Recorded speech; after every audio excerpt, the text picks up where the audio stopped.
Hello ji, मैं हूं Gaurav Singh and guys it's your most welcome on my channel biological कीड़ा। Friend, मेरा आपसे एक रिक्वेस्ट है कि प्लीज इसे वीडियो समझ के स्किप ना कर दें, वीडियो को एंड तक जरूर देखें और अगर वीडियो पसंद आए तो प्लीज वीडियो को लाइक करें, चैनल को सब्सक्राइब करें और वीडियो को आगे शेयर करें। एंड गाइस एक इम्पोर्टेंट बात ये है कि ये जो हमारा चैनल है बेसिकली ये नीट एग्जामिनेशन के पॉइंट ऑफ व्यू से है। मीन्स कि जो टॉपिक हमें हमारे नीट के एग्जाम के लिए करना पड़ता है, टॉपिक तैयार करना पड़ता है, वही टॉपिक हम यहाँ पे पढ़ेंगे। वेल गाइज, आज का जो हमारा टॉपिक है वो स्टार्ट करते हैं, जो कि बहुत ही ज्यादा इंटरेस्टिंग टॉपिक है, डायबिटीज। तो गाइज थ्रो डिफिनेशन बात करते हैं कि डायबिटीज होता क्या है। तो guys diabetes is a group of condition characterized by a high level of glucose in blood, commonly refer as the blood sugar. मतलब समझते हैं, मतलब इसका होता क्या है। तो गाइज हमारे ब्लड के अंदर जो नॉर्मल ग्लूकोज का लेवल होता है वो होता है 90 to 110 mg/dl। But in case of blood sugar क्या होता है, इसका लेवल जो होता है 180 या फिर मोर देन 180 mg/dl तक एक्सपेंड कर जाता है, जिसकी वजह से हमें ब्लड शुगर होता है और उसको हम लोग क्या बोलते हैं, डायबिटीज। गाइज ऐसा होता क्यों है? तो गाइज ऐसा बहुत सारी कंडीशंस की वजह से होता है कि हमारे ब्लड के अंदर ब्लड शुगर लेवल बढ़ जाता है। तो गाइज इसी कंडीशंस के बेसिस पे, जिस कंडीशंस पे हमारे अब on the basis of condition हम लोग टाइप्स ऑफ डायबिटीज देखते हैं। तो guys on the basis of condition there are two types of diabetes. First one is diabetes mellitus and the second one is diabetes insipidus. Guys, diabetes mellitus is further divided into the three parts. First one is type 1 diabetes mellitus, second one is type 2 diabetes mellitus and the third one is gestational diabetes mellitus. Similarly, the diabetes insipidus is divided into two parts. First one is central diabetes insipidus and the second one is nephrogenic diabetes insipidus. तो guys जिसका हमें full detail हमारे NEET के syllabus में पढ़ना है वो है हमारा टाइप 1 डायबिटीज मेलाइटस। बाकी का हमें फुल डिटेल नहीं पढ़ना है हमारे नीट के सिलेबस में, लेकिन हम थोड़ा बहुत जानेंगे इनके बारे में हम अपने नेक्स्ट वीडियोज में। तो गाइज ये है हमारा overall types of diabetes on the basis of their condition, जिसकी वजह से हमारे ब्लड के अंदर ग्लूकोज का लेवल बढ़ता है।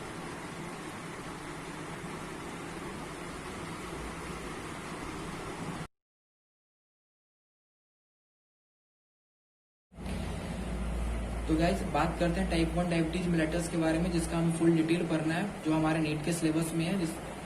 और बाकी के जो टाइप हैं डायबिटीज के वो हमारे नीट के सिलेबस में नहीं है, बस उनके बारे में थोड़ा बहुत जान लेना है हमें, जो कि हम अपने नेक्स्ट लेक्चर में जानेंगे। तो गाइज स्टार्ट करते हैं हमारा टाइप 1 डायबिटीज मेलाइटस। नॉर्मली क्या होता है गाइज, जो भी फूड हम खाते हैं in the form of carbohydrate, उसको हमारा डाइजेस्टिव सिस्टम उसके सिंपल एंड एब्जॉर्बेबल फॉर्म तक तोड़ता है, जो कि होता है ग्लूकोज। और वो ग्लूकोज हमारे इंटेस्टाइन में जाके एब्जॉर्ब होता है और with the help of blood stream ये हमारे सारे ऑर्गन के पास पहुंचता है। और गाइज एक बात हम जानते हैं कि जो हमारा सेल होता है वो सिर्फ ग्लूकोज को पहचानता है और ग्लूकोज को ही एब्जॉर्ब करता है, और आगे ग्लूकोज के ब्रेकडाउन से एनर्जी को जनरेट करता है और सेल अपना फंक्शन परफॉर्म करता है। लेकिन गाइज ये सब नॉर्मली तभी पॉसिबल है जब हमारे ब्लड स्ट्रीम के अंदर इंसुलिन भी प्रेजेंट हो। गाइज इंसुलिन एक हार्मोन है जो कि पैनक्रियाज सिक्रेट करता है।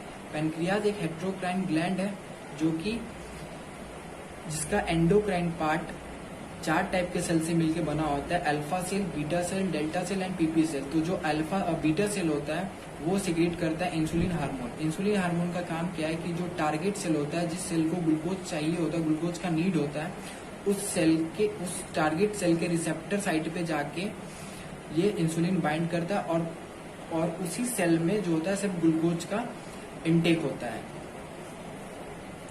मीन्स की बात ये होता है कि जिस भी सेल को ग्लूकोज का नीड होता है, ग्लूकोज का जरूरी होता है अपने एनर्जी के लिए, उस सेल से इंसुलिन बाइंड करता है, तब भी ग्लूकोज का इनटेक हो पाता है उस सेल के अंदर। नॉर्मली ऐसा होता है, लेकिन टाइप 1 डायबिटीज मेलाइटस के केस में क्या होता है? तो गाइज अब with the help of animation हम ये देखते हैं कि एक नॉन डायबिटिक पर्सन के अंदर में नॉर्मली सेलुलर लेवल पे क्या फंक्शन चलता है। With the help of animation हम ये समझते हैं। वेल गाइज स्टार्ट करते हैं। तो गाइज ये है हमारा स्टमक से फूड पास करते हुए कहाँ आते हैं, इंटेस्टाइन में, और इंटेस्टाइन में जो फूड का सबसे स्मॉलेस्ट पार्टिकल होता है ग्लूकोज, वो एब्जॉर्ब हो जाता है। और ये है हमारा पैनक्रियाज वाला पार्ट। पैनक्रियाज एक हेट्रोक्राइन ग्लैंड है जो कि एंडो और एक्सो से मिलकर बना है। तो एंडो पार्ट जो होता है पैनक्रियाज का वो कंसिस्ट करता है बीटा सेल, और उसका बीटा सेल क्या रिलीज करता है, इंसुलिन हार्मोन। और ये ग्लूकोज और इंसुलिन हार्मोन दोनों मिलके with the help of blood stream सारे ऑर्गन के पास पहुंचते हैं। गाइस इसमें जो ब्लू वाला पार्ट है वो है हमारा इंसुलिन हार्मोन एंड ये जो रेड वाला पार्ट है वो है हमारा ग्लूकोज मॉलिक्यूल। अब ये कहाँ पहुंचेंगे, अब ये हमारे टारगेट सेल के पास पहुंचते हैं और ये हमारा टारगेट सेल का सेल मेम्ब्रेन है, सेल मेम्ब्रेन वाला पार्ट है और ये है टारगेट सेल का रिसेप्टर। तो इंसुलिन हार्मोन का क्या काम है कि वो टारगेट सेल के रिसेप्टर से बाइंड करते हैं और ग्लूकोज मॉलिक्यूल का उस सेल के अंदर इनटेक करवाते हैं। तो गाइज ये नॉर्मली मैकेनिज्म चलता है एक नॉन डायबिटिक पर्सन के अंदर में। इंसुलिन आएगा, रिसेप्टर से बाइंड करेगा और ग्लूकोज का इनटेक करवाएगा सेल के अंदर। तो गाइस अब बात करते हैं कि टाइप 1 डायबिटीज मेलिटस में होता क्या है। तो गाइस टाइप 1 डायबिटीज मेलिटस में क्या होता है कि जो हमारा इम्यून सिस्टम है वो हमारे बीटा सेल को एज अ एंटीजन ट्रीट करने लगता है और उसके अगेंस्ट एंटीबॉडी बना लेता है और उससे फाइट करने लगता है और उसको एट द एंड उसको खत्म कर देता है। ऐसे डिजीज को क्या बोलते हैं, ऑटो इम्यून डिसऑर्डर बोलते हैं। गाइस टाइप 1 डायबिटीज मेलिटस जो है एक ऑटो इम्यून डिसऑर्डर का केस है। मीन्स कि इसमें जो है हमारा जो सेल्फ प्रोटीन होता है, मतलब जो हमारा अपना ही प्रोटीन होता है, बॉडी का प्रोटीन होता है, उसी को हमारा immune system as a antigen treat करने लगता है और उसके अगेंस्ट एंटीबॉडी बना करके उसे मार देता है। इसी को हम लोग ऑटो इम्यून डिसऑर्डर बोलते हैं। अब हमें ये बात पता चल चुका है कि टाइप 1 डायबिटीज मेलिटस जो है एक ऑटो इम्यून डिसऑर्डर का केस है। एंड ऑटो इम्यून डिसऑर्डर में होता क्या है कि जो हमारे बॉडी का सेल्फ प्रोटीन होता है, जो हमारे खुद का प्रोटीन होता है या सेल होता है, उसके अगेंस्ट हमारा इम्यून सिस्टम एंटीबॉडी बनाता है और उस एंटीजन होता है उससे फाइट करता है और एट द एंड उसको मार देता है। तो गाइज यहाँ पे जो टाइप 1 डायबिटीज मेलिटस है उस केस में क्या होता है, जो हमारा बीटा सेल है, जो हमारा अपना सेल्फ प्रोटीन है, उसके जो पैनक्रियास से सीक्रेट होता है उसके अगेंस्ट जो है हमारा इम्यून सिस्टम एंटीबॉडी जी बनाता है और एंटीबॉडी बना के हमारे बीटा सेल को डिस्ट्रॉय कर देता है। अब गाइज हमारा बीटा सेल डिस्ट्रॉय होता है, उसके कारण क्या होता है कि हमारे ब्लड के अंदर इंसुलिन का कमी होता है। गाइज इंसुलिन का दो फंक्शन होता है। फर्स्ट फंक्शन इसका क्या होता है कि ये सेल के अंदर ग्लूकोज का इनटेक करवाता है, जिससे कि आगे सेल अपना फंक्शन एनर्जी ग्लूकोज से एनर्जी निकालता है और ग्लूकोज से एनर्जी निकालने के बाद सेल अपना फंक्शन परफॉर्म करता है। और दूसरा क्या होता है कि दूसरा काम क्या होता है इंसुलिन का, जो एक्स्ट्रा अमाउंट में ग्लूकोज को सेल में भेजने के बाद जो एक्स्ट्रा ग्लूकोज ब्लड के अंदर बचता है उस ग्लूकोज को वो ग्लाइकोजन में कन्वर्ट करता है और कहाँ स्टोर करता है, लीवर और मसल्स में स्टोर करता है। और जब हम भूखे होते हैं तो उस केस में क्या करता है वो इंसुलिन जो ग्लाइकोजन स्टोर रहता है लीवर मसल में, उस ग्लाइकोजन को फिर से ग्लूकोज में कन्वर्ट करके हमें एनर्जी प्रोवाइड करवाता है। अब बात करते हैं कि इंसुलिन का कमी हुआ। इंसुलिन की कमी होने से क्या हुआ कि हमारे सेल के अंदर ग्लूकोज का भी कमी हुआ। अब हमारे सेल के पास ग्लूकोज नहीं पहुंच रहा है तो वो ग्लूकोज कहीं ना कहीं तो बढ़ रहा होगा। तो वो ग्लूकोज कहाँ पे बढ़ने लगता है, तो वो ग्लूकोज का लेवल हमारे ब्लड के अंदर बढ़ने लगता है। तो गाइज जब हमारे ब्लड के अंदर ग्लूकोज का लेवल बढ़ने लगता है तो उस कंडीशन को क्या बोलते हैं हम लोग, हाइपरग्लाइसेमिया। हाइपरग्लाइसेमिया एक ऐसा केस होता है जिस वक्त हमारे ब्लड के अंदर जो ग्लूकोज होता है वो 180 या फिर मोर देन 180 mg/dl तक पहुंच जाता है। इस केस को हम लोग क्या बोलते हैं, type 1 diabetes mellitus. Guys type 1 hyperglycaemia के बाद एक दूसरा केस आता है जो कि होता है ग्लाइकोसूरिया। ग्लाइकोसूरिया में क्या होता है कि हमारे यूरिन से जो होता है ग्लूकोज और वाटर का एक प्रॉपर अमाउंट में डिस्चार्ज होता है। प्रॉपर अमाउंट में ग्लूकोज और वाटर दोनों का एक साथ ही डिस्चार्ज होता है। ऐसा क्यों होता है कि ग्लूकोज जो है हमारा क्या होता है, सॉल्यूट होता है, और वाटर जो होता है क्या होता है, हमारा सॉल्वेंट होता है। तो ये हमारे सॉल्वेंट का नेचर होता है कि ये हमारा सॉल्यूट को फॉलो करता है। तो जैसे हमारे यूरिन से ग्लूकोज फ्लो का डिस्चार्ज होता है, उसके पीछे पीछे वाटर का भी डिस्चार्ज होता है। अब हमारे यूरिन हमारे बॉडी से प्रॉपर अमाउंट में ग्लूकोज और वाटर जो है यूरिन के साथ डिस्चार्ज हो रहा है, तो उस केस में क्या होता है कि हमें हमारा जो यूरिन फ्रीक्वेंसी होता है यूरिनेशन का वो इंक्रीज कर जाता है। और उस प्रोसेस को क्या बोलते हैं, उसमें केस को क्या बोलते हैं, पॉलीयूरिया या फिर डायूरेसिस, जिसमें कि हमारे फ्रीक्वेंसी ऑफ यूरिनेशन क्या होता है, बढ़ जाता है। अब गाइस हमारे बॉडी से वाटर का बहुत डिस्चार्ज हो रहा है, तो इसमें क्या होगा कि पॉलीडिप्सिया एक केस आता है जिसमें क्या होता है कि हमें थ्रस्ट जनरेट होता है, मतलब कि हमें बहुत प्यास लगता है। अब हमारे बॉडी से ग्लूकोज का भी डिस्चार्ज हो रहा है, तो ग्लूकोज के डिस्चार्ज से क्या होगा कि हमें हंगर जनरेट होगा, और हंगर जनरेट करने के केस को क्या बोलते हैं, पॉलीफेजिया। पॉलीडिप्सिया मीन्स क्या होता है कि हमें बहुत ज़्यादा प्यास लगता है, और पॉलीफेजिया मीन्स क्या होता है कि हमें बहुत ज़्यादा भूख लगता है। ये पॉलीडिप्सिया क्यों हो रहा है, ड्यू टू वाटर के डिस्चार्ज होने के कारण, और ये पॉलीफेजिया क्यों हो रहा है, क्योंकि हमारे बॉडी से ग्लूकोज का भी डिस्चार्ज हो रहा है।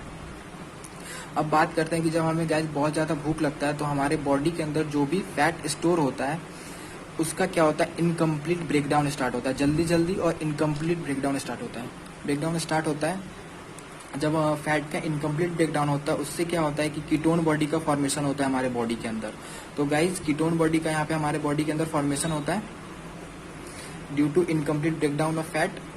अब हमारे बॉडी के अंदर जब कीटोन बॉडी एक्यूमुलेट होने लगता है, जब कीटोन बॉडी का नंबर इंक्रीज होने लगता है, तो वो एक दूसरे चीज को डेराइव करता है। वो चीज होता है कीटोएसिडोसिस। गाइज कीटोएसिडोसिस जो होता है कीटोन बॉडी से डेराइव होता है। एंड कीटोएसिडोसिस जो होता है गाइज एक पॉइजनस थिंग होता है, जो कि क्या करता है, हमारा जो ब्लड होता है वो उसका पीएच लगभग 7.4 होता है, जो कि स्लाइटली एल्केलाइन होता है। कीटोएसिडोसिस से क्या होता है कि हमारे ब्लड को क्या करता है, एसिडिक बनाता है, जिससे पर्सन जो हमारा पर्सन है वो डायरेक्ट डायबिटिक कोमा में जा सकता है। गाइज टाइप 1 डायबिटीज मेलिटस के केस में जो पर्सन है वो 3 स्टेज से डायरेक्ट हमारा डायबिटिक कोमा में पर्सन जा सकता है। तो फर्स्ट स्टेज जो है वो है हाइपरग्लाइसेमिया। गाइस हाइपरग्लाइसेमिया से डायरेक्ट हमारा पर्सन डायबिटिक कोमा में जा सकता है। हाइपरग्लाइसेमिया में क्या होता है कि हमारे ब्लड के अंदर ग्लूकोज का लेवल 180 या फिर मोर देन 180 mg/dl तक पहुंच जाता है। गाइस सेकेंड स्टेज है डिहाइड्रेशन। गाइस एक्सेसिव डिहाइड्रेशन की वजह से जब हमारे बॉडी से बहुत ज्यादा वाटर का लॉस होता है तो उस केस में भी पर्सन डायरेक्ट डायबिटिक कोमा में जा सकता है। एंड गाइस थर्ड होता है कीटोएसिडोसिस। कीटोएसिडोसिस में क्या होता है, ये हमारे ब्लड को एसिडिक बना देता है, जिसकी वजह से भी पर्सन डायरेक्ट डायबिटिक कोमा में जा सकता है। गाइज अब बात करते हैं कि टाइप 1 डायबिटिक मेलिटस के कुछ सिम्टम होते हैं। तो गाइज सिम्टम में यही सब आते हैं। फर्स्ट होता है हाइपरग्लाइसेमिया, टाइप 1 डायबिटीज मेलिटस के सिम्टम में आएगा। सेकंड होता है गाइज ग्लाइकोसूरिया। थर्ड होता है गाइज पॉलीयूरिया, मीन्स बार बार यूरिनेशन होता है, उनमें फ्रीक्वेंसी ऑफ यूरिनेशन इंक्रीज होता है। थर्ड होता है, फोर्थ सिम्टम होता है गाइज पॉलीडिप्सिया। पॉलीडिप्सिया में क्या होता है कि थ्रस्ट इंक्रीज होता है।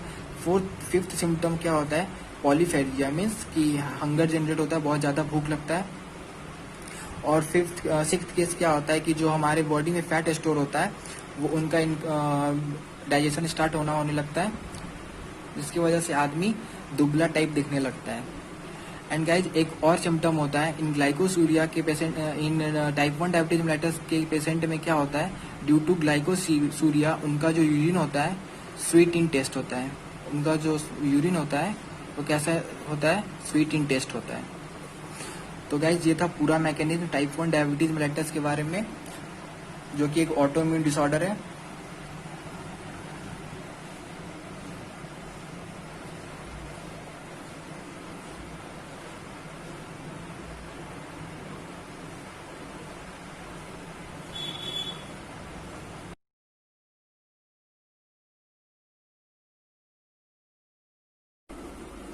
तो guys with the help of animation हम टाइप 1 डायबिटीज मेलिटस को भी समझते हैं कि ये होता क्या है।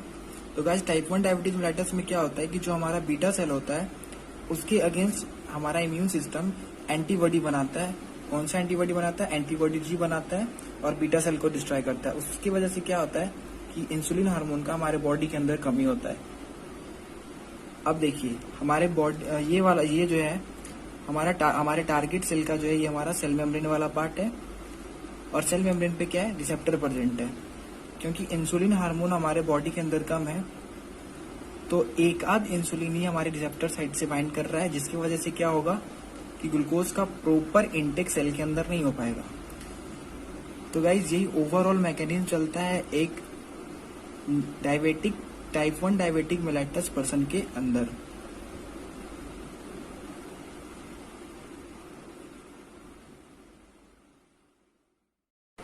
तो हम बात करते हैं कि जो हमारा टाइप 1 डायबिटीज मेलिटस का पेशेंट होता है उसका हम लोग ट्रीटमेंट कैसे करते हैं। तो जो हमारा टाइप 1 डायबिटीज का पेशेंट होता है उसका हम लोग इजिली ट्रीटमेंट करते हैं by giving them insulin injection. Guys यहाँ पे इंसुलिन करता क्या है कि जब हम लोग इंसुलिन का इंजेक्शन देते हैं पेशेंट के अंदर, तो इंसुलिन उस समय क्या करता है कि अब इंजेक्शन देने के बाद इंसुलिन अपना लेवल जो है ब्लड के अंदर मेंटेन कर लेता है फिर से दोबारा। और उसके बाद क्या होता है कि सेल जो है हमारा पहले नॉर्मल केस में जैसे हमारा सेल फंक्शन करता था जब पर्सन नॉन डायबिटिक था, उस तरह जो है सेल फिर से अपना नॉर्मल फंक्शनिंग करना स्टार्ट कर देता है इंसुलिन के इंजेक्शन देने के बाद। तो गाइस इसी प्रॉपर्टीज के बेसिस पे हम लोग टाइप 1 डायबिटीज मेलिटस को एक इंसुलिन डिपेंडेंट डायबिटीज मेलिटस भी बोलते हैं। तो गाइस बस टाइप 1 डायबिटीज मेलिटस के बारे में बस हमें इतना ही जानना था। वेल गाइस मिलते हैं हमारे नेक्स्ट वीडियो में, जिसमें हम लोग बात करेंगे अदर कंडीशंस ऑफ डायबिटीज के बारे में। तब तक के लिए guys please stay home and stay safe and thank you.